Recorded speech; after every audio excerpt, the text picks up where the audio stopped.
This looks like a cell phone. Scientific analysis would suggest this belonged to the victim.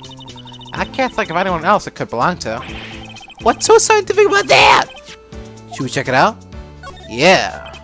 Right. Let's check it out.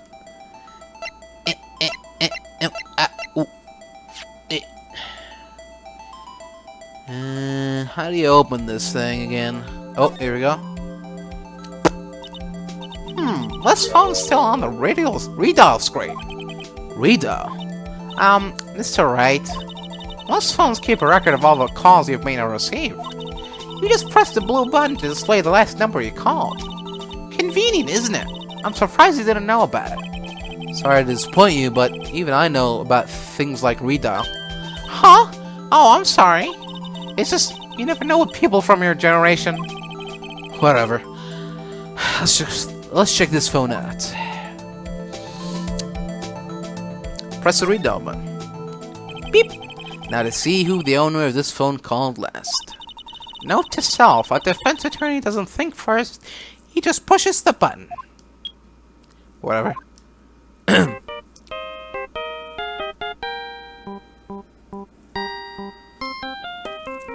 I'm a defense attorney and I'm here to say, got things pointing out for the way, got a case I've got to solve and people to make not guilty. I am Phoenix Wright. I am an attorney from LA and I want to say that I have a very nice style about me and I have really nice hair and I want to tell you that I'm the best. Hey, that song! I know that! Hey, what's going on over there? Ah! Oh, sorry. I see you, partner. You pressed redial on that there phone, didn't you? Well, yeah. Whose phone is this anyway? It was on the ground over there. Whose is it? That belongs to Chief Prospector Sky. What? It's my sister's? She apparently dropped it when she was taken into custody, right after the crime. Look, last call was made right when the murder occurred. Looks like she was fixing to call someone. Except she only spoke for a few seconds, according to this. Who did she call? No idea. Sorry, partner. Now, I got a question for you, partner. I heard a phone ring just now. One of those newfangled ringtones. Oh, that? Oh. I'm sorry, that was my phone. What? Your phone? Yeah, it's kind of strange, but someone called me right as we picked up the other phone. A wrong number. I hope you're not lying. They shoot you for that in Texas, partner. You're from LA. Uh-oh, I've incited the wrath of the Lone Star Patrolman. Fuck. Examine the car. This appears to be the car where the body was found. Looks like the lock on the trunk is busted. The crime took place in the underground parking lot of the prosecutor's office. The body was found in the trunk of my subordinate's car. Quite a luxury car. It just screams, I have money to burn. Yeah, prosecutors get the big bucks.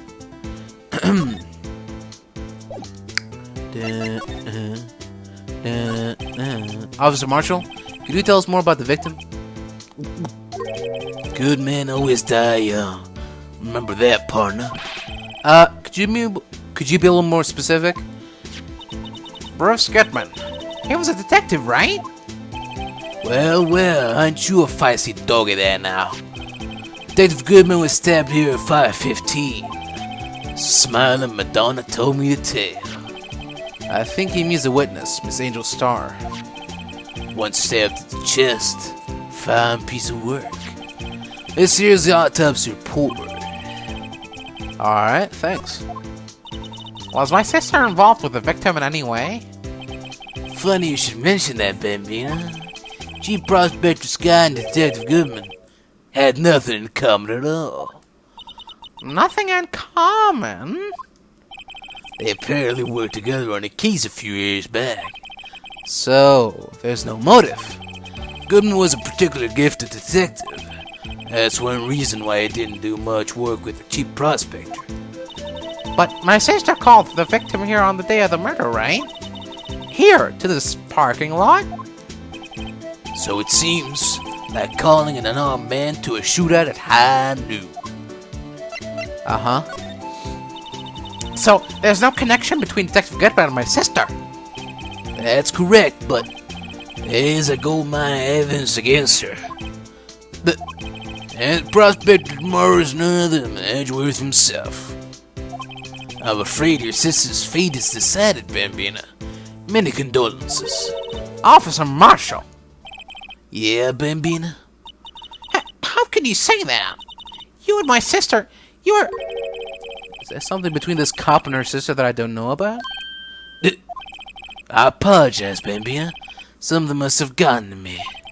Maybe it's that dry wind that's blowing through the prospector's office. Dry wind or ill will. Someone's up to something here, but who? Suspicions about Mr. Edgeworth have been flying around for nearly 2 years now. Forged evidence and raging testimonies, you mean? He was unbeatable because he did whatever it took to win. Unbeatable, that is, until he met you. But rumors are just rumors, aren't they? These are prosecutors we're talking about. Evidence is everything to them. If you follow the rumors about Edgeworth to their source, you find one person. But they're off limits. Untouchable, you might say. One person? Who? Hate to say this, but it's your sister, Bambina, Chief Prospector Atlanta Sky. What? My sister? Edgeworth couldn't wrestle all those cattle by himself. Some people load their guns with bullets, some people load them with deals. What, you're saying Edgeworth was making deals to win trials? Where there's gunshots, there's bound to be bullets. That's what the old timers say. There's a big old secret hidden around here somewhere. Everyone knows it. Is that why Detective Gumshoe was taken off this case? They target him because he was closest to Edgeworth? I don't mean any offense, but Officer Marshall, you're a patrolman, right? Not a detective? You call me out, they shoot you for that in Texas. Huh? I was one of them fancy shoe detectives till 2 years ago, to tell you the truth. Oh, really? Now he tells me. But you're a patrolman now, so how can you be in charge of a crime scene? Nothing gets by you, does it, Bambina? So why are you in charge? No reason. We're just short on hands right now. I'm keeping an eye out in the meantime. That's odd, though. Detective Gumshoe was saying he had nothing to do. Nothing important, at least. He's nothing but a sad old cow dog that can't find his tail. Maybe it's because he runs with that Edgeworth, eh? Edgeworth? That cow dog's been kicked out of this cattle run by order of the chief of police. Just, you don't realize it yet. That Gumshoe kicked out of the investigation.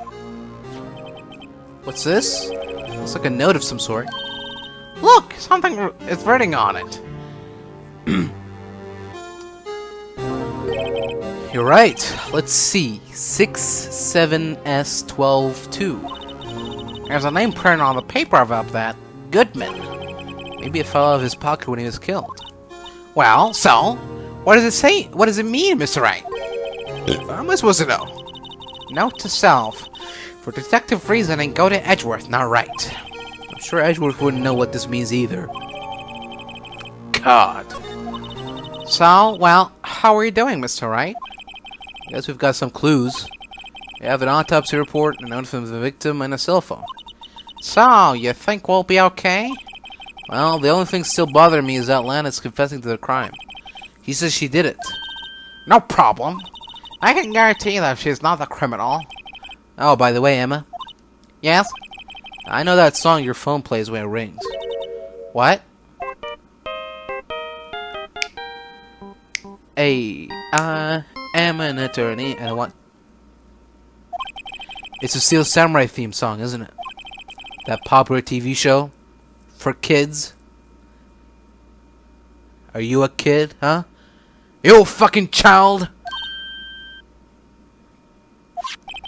The phone that rang earlier wasn't mine. It was yours.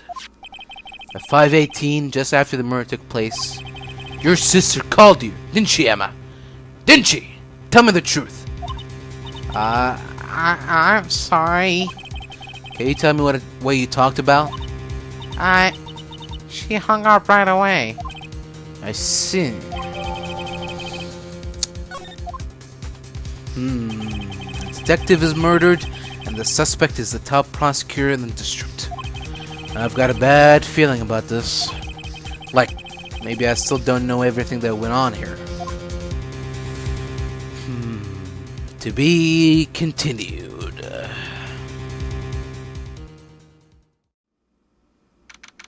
February 23rd, 9:34 a.m. District Court, Defendant Lobby number 2.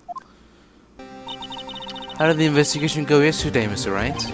Frankly, there are still a lot of gray areas. Or rather, the whole thing is one big gray area. Don't worry about me, no matter what the outcome. I'm ready to accept my fate.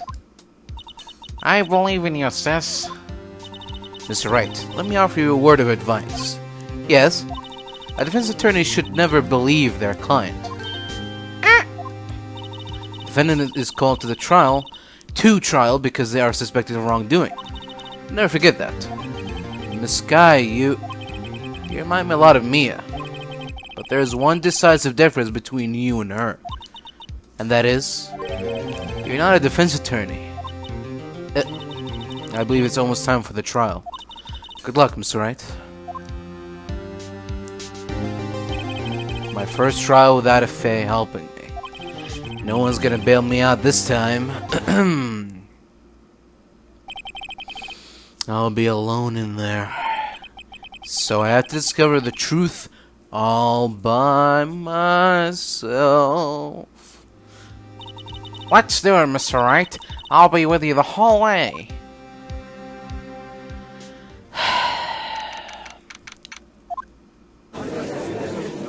Whatever.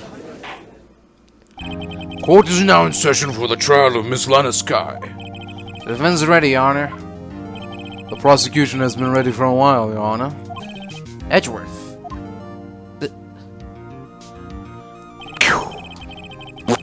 It's been 2 months, but I haven't been in a courtroom since his trial.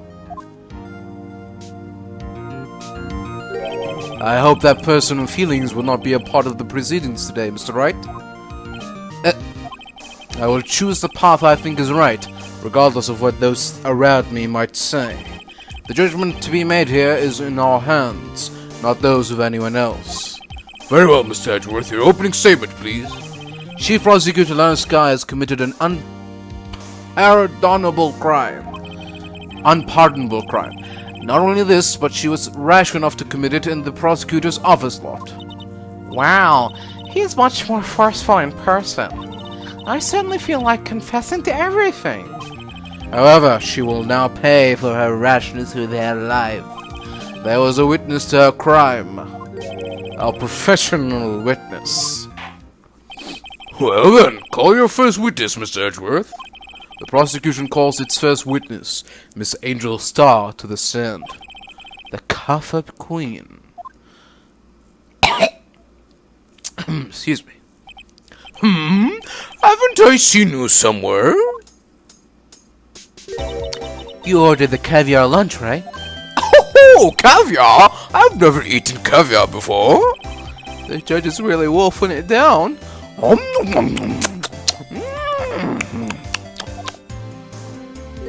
Ah, and for you, I have a Fiesta bowl. Thanks. Will the witness state her name and profession? Ah, and you, sir. Did you order the fingerprint lunchbox? It is too early for lunch. Your name and profession, please. Well, Your Honor, how does it taste? So this is why everyone raves about caviar. It's so tasty it hurts! Ow! I always thought caviar would taste like pickled tapioca. What the heck does pickled tapioca taste like? Name, profession, now. Me? The name's Andrew Starr. Don't go forgetting it. I find myself running Lunchland these days. Is that what you wanted me to say, Mr. Edgeworth? Very well, witness. Please describe the incident to us. The prosecution will wait. I'm not finished eating. Hurry it up! Very well, Mr. Edgeworth. As you know, we usually call on the police to provide a description of the crime. Your Honor, as Mr. Edgeworth has said to the court, I am a professional. Huh? What exactly does that mean? Until 2 years ago, Miss Angel Starr was a special investigator with the police. She was a first-rate homicide detective. What? Miss Starr was a detective?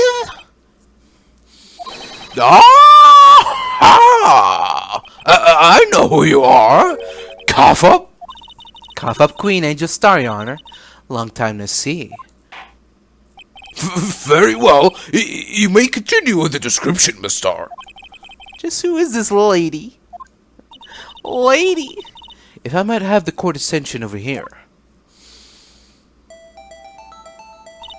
The parking lot at the prosecutor's office is divided into 2 blocks. A block is for the prosecutor's office personnel. B block is for visitors and clients. A chain divider separates the 2 blocks. I suppose that's to keep the visitors from taking up prosecutor's spaces, yes? The crime took place by a car in the back of A block, in the car's trunk.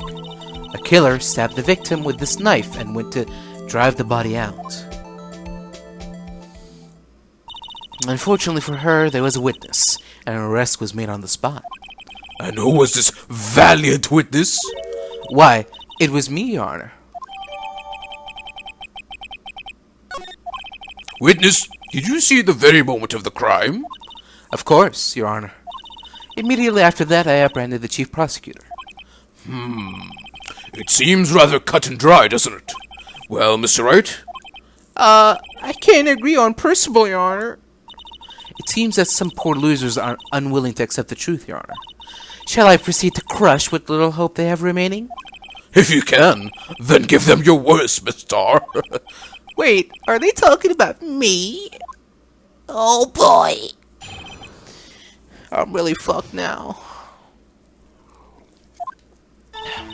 Somehow, I always knew a day like this would come. I was on my way to deliver a lunchbox to my boyfriend, when I sensed something. Perhaps it was my finely honed detective's intuition at work. Through the wire fence, I saw the chief prosecutor standing next to a garish car. The chief prosecutor was holding a knife in her right hand. Then she thrust the pointy tip of the knife into Goodman's chest. Bringing a lunchbox to your boyfriend. How touching. As you can see, there is no room for doubt.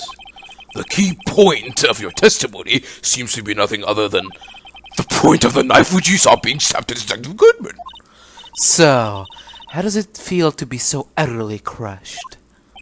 I'm still thinking about that.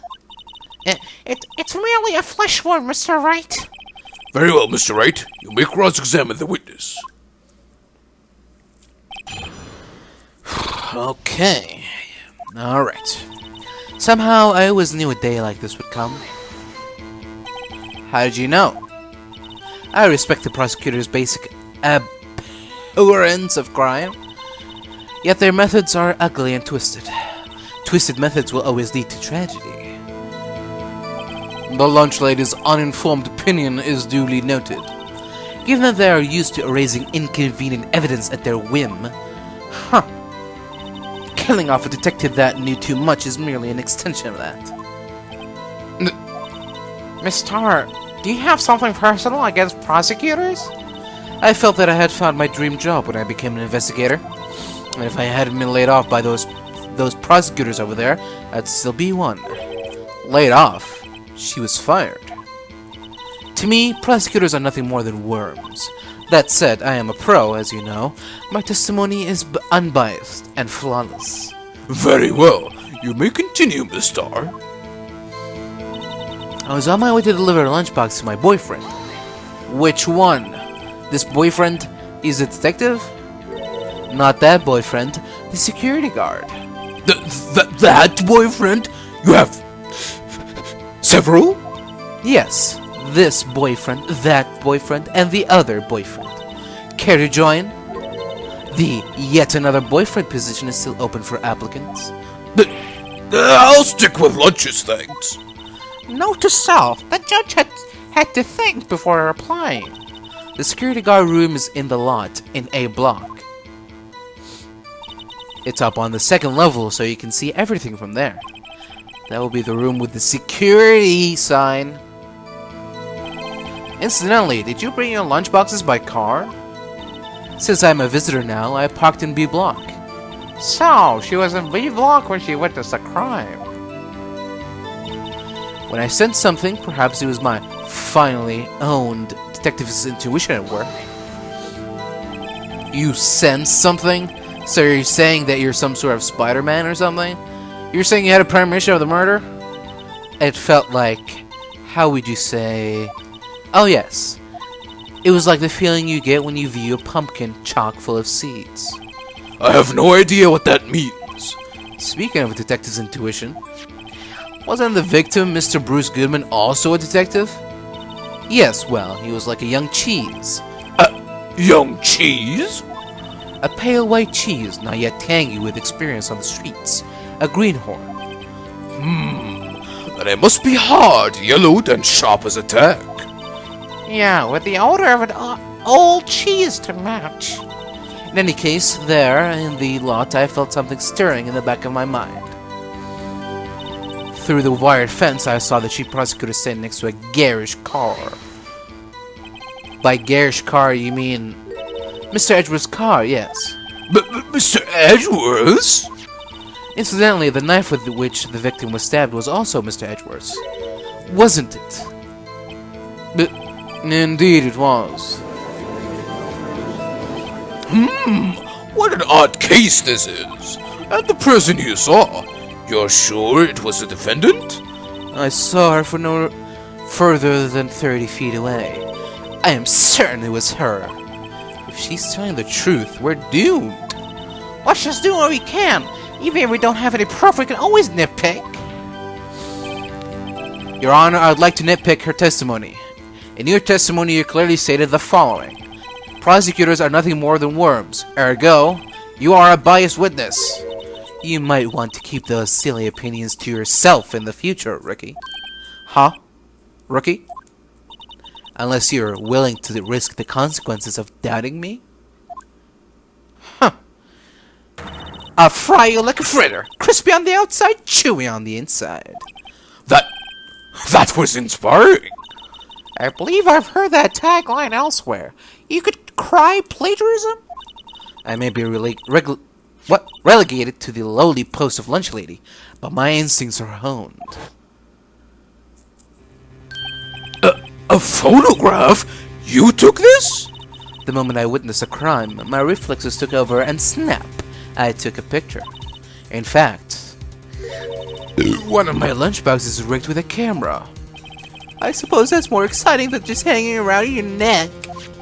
Witness, why am I only seeing this photograph just now? You think I'd show it to you, a prosecutor? Think again. My boyfriend works in the photography division of the criminal affairs. Well, this is most certainly the defendant. Yeah. Uh-oh, that is unmistakably Lana Sky. So, what was the defendant doing at the time? The chief prosecutor was holding a knife in her right hand. Tell me more about this knife that the suspect was carrying. Well, let's say the blade was about 4 inches long. Is that right, Mr. Edgeworth? Is it your knife? It is your knife, after all. Yes, that's about right. Prosecutors are, by nature, well-versed in the location of a man's vital organs. I'm sure it was easier than boiling an egg for my egg salad surprise set. You can't testify as to her ability to get an egg? I mean, a person? Perhaps a chicken salad set would have been a better metaphor. So, the defendant was holding a knife. What then? Then, she thrust the pointed tip of the knife into Detective Goodman's chest. Tell the court why you didn't try to stop this crime. You did see her raise the knife to strike, no? The defense has a point.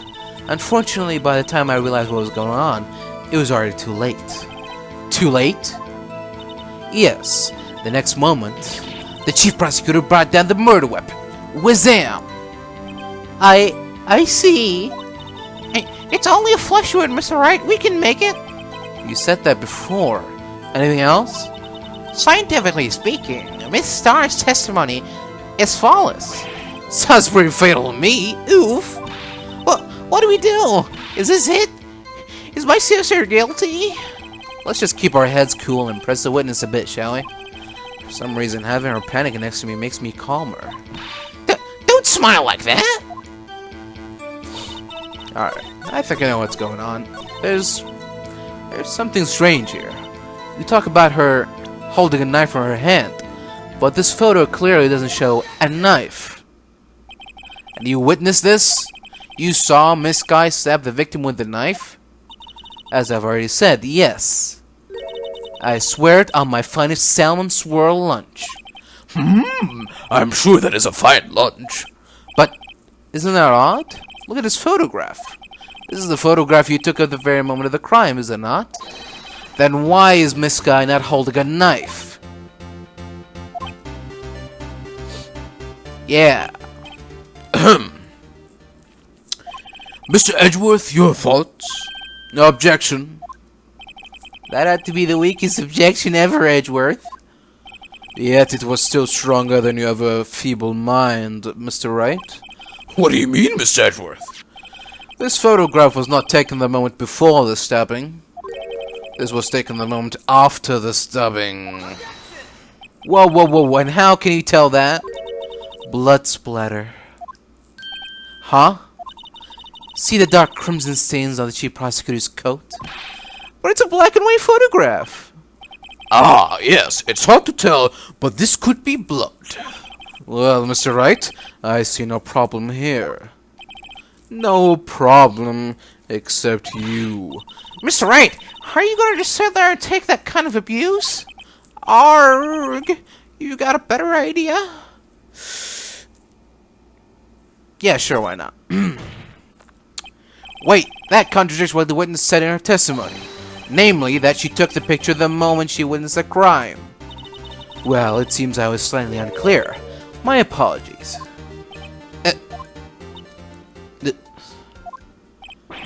That's it? If you run out of lunch, you order seconds. Problem solved. If you don't like it, try ordering the jumbo-sized lunch from the get-go. Good advice. I'm not sure I understood it, but good advice. I didn't have time to stop her. Prosecutor Sky was cold, calculating, like a robot. She killed without pain or remorse. It was a premeditated murder. Whoa. Premeditated? How do you know? Look at the chief prosecutor's hands in that photograph. Well, are those gloves? Surgical gloves made of thin rubber, most likely. Why would she have those on? You got me. If it was not premeditated, she would not have been wearing those gloves. Warg! Maybe she was going to medical school. These gloves do seem to tell a tale of premeditation. Premeditated murder. A serious offense. Witness, add this to your testimony.